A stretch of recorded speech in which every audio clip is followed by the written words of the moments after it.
Are you ready to retire? Do you know what age you want to retire at? I mean, what even is retiring? Well, let's dive into this a little deeper.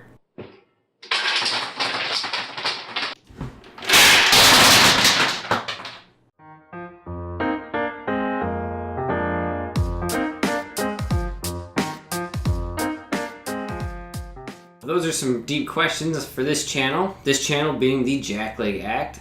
As always, my name is Mushki, and I am your guys' Master Jackleg. If you guys enjoy finding new activities, doing new things, learning new things, hit the subscribe button, become part of the Jackleg family, and let's grow our knowledge and let's embrace the unknown together. So, retirement. We all hopefully are going to do it someday, and hopefully we're planning it sooner rather than later. But the definition of retirement is just when one person leaves their job or occupation or quits their working life. Another word that gets interchanged with this pretty often is financial freedom. It means about the same thing.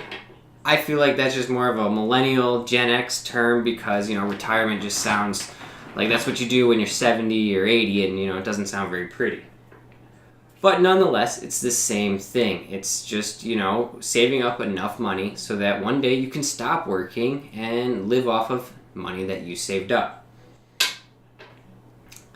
So I jumped into the rabbit hole of investing, into the stock markets, into trading and things like that. And really got me thinking about my own personal financial future and what I'm doing to save money or, how am I going to retire? When am I going to retire? And part of starting that new journey, the new adventure, the new Jackleg activity of myself of investing in stocks is going to be, setting up a retirement account. So if you're like me and you haven't really thought about your retirement or how you're going to save for your future, well, I found that there's two main ways that most people save for retirement.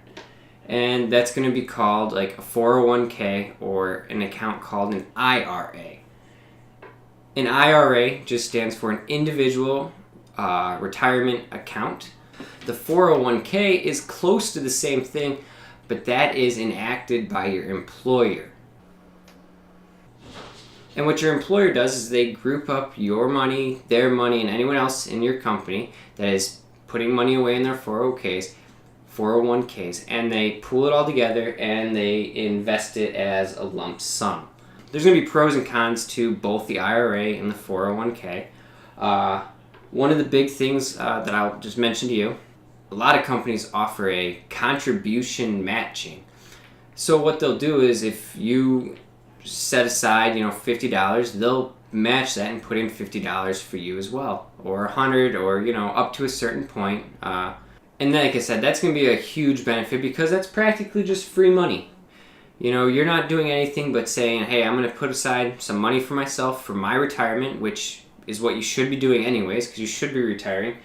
And your employer's like, well, hey, I'm going to put some money in on that too.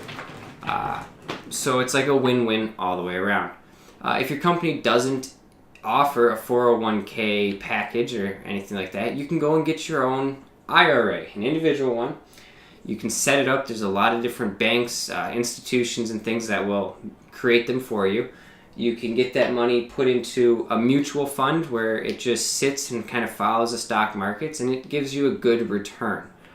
A mistake that a lot of people make, though, is they take their money and they're going to put it right into a savings account or even a CD from a bank because that gives them a little bit more. Well, they don't really return very much money, and yes, it's going to be something, but not very much. And with the rate of inflation of how much everything costs, think about gas when you were a kid or a gallon of milk when you were a kid. Well, that's gone up exponentially, and a savings account isn't going to cover that cost, just the facts of it. So you want to go into something that has a little more risk because the stocks do go up and down, but you're going to get a better return and be more set up for your future.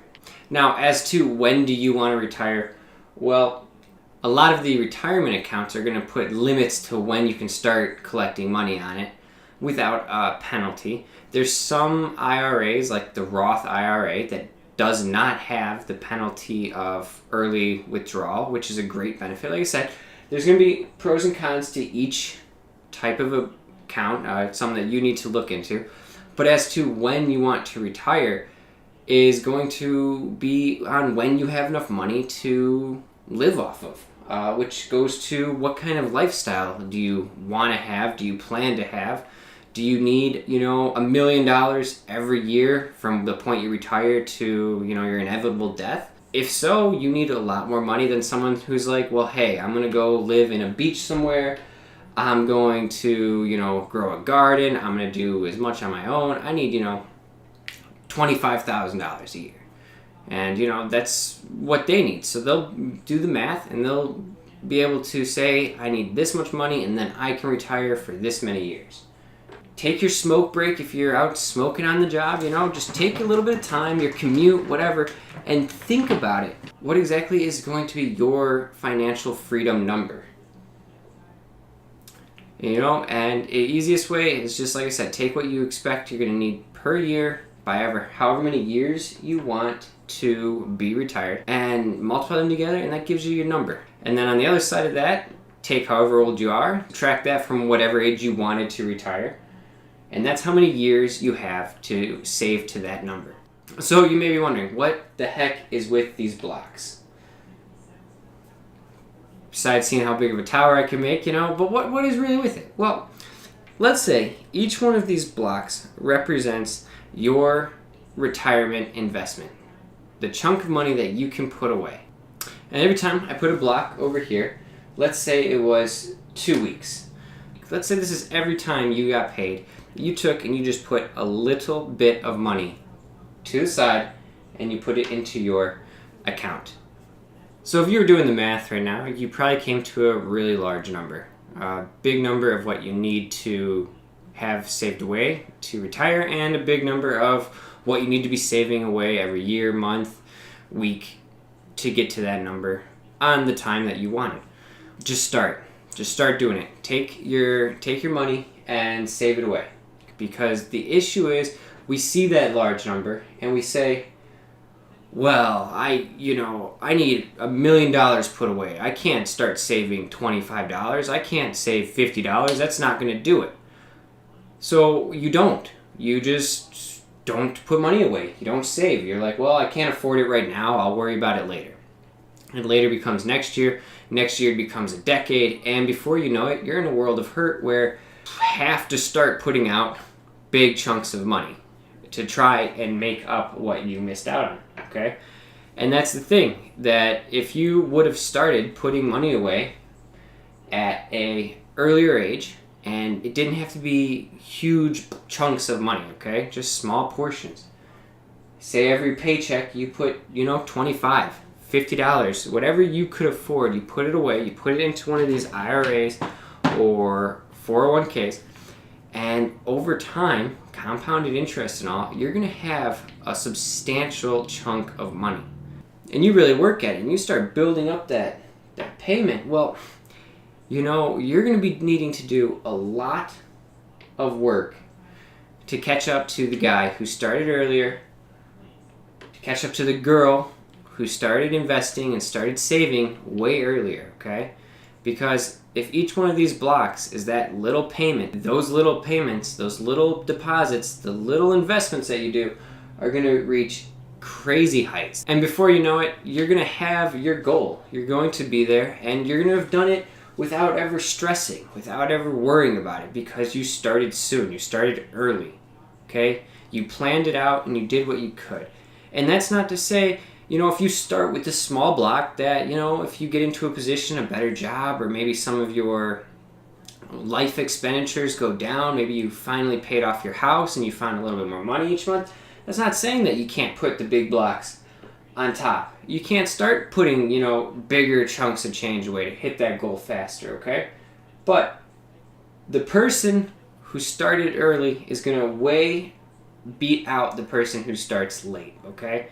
So I hope that you guys found this useful. I hope you got a little bit of information from it. I hope you start thinking about your retirement, your future, okay? I know this was a pretty in-depth, deep subject. It's not quite the fun, laughy laugh of the Jackleg Act, but at the same time it kind of is, because, you know, we all are afraid that we're not professionals. We can't invest in stocks. We can't set up 401ks or IRAs because they're fancy letters, they're acronyms and stuff. But guess what?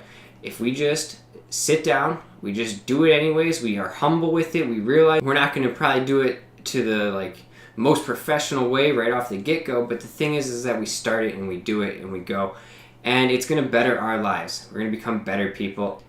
Being a Jackleg is all about personal growth. So give the video a thumbs up, subscribe to the channel, become a Jackleg, and leave me a comment down below with how you're planning for your financial future. And until next time, guys, Mooshki out.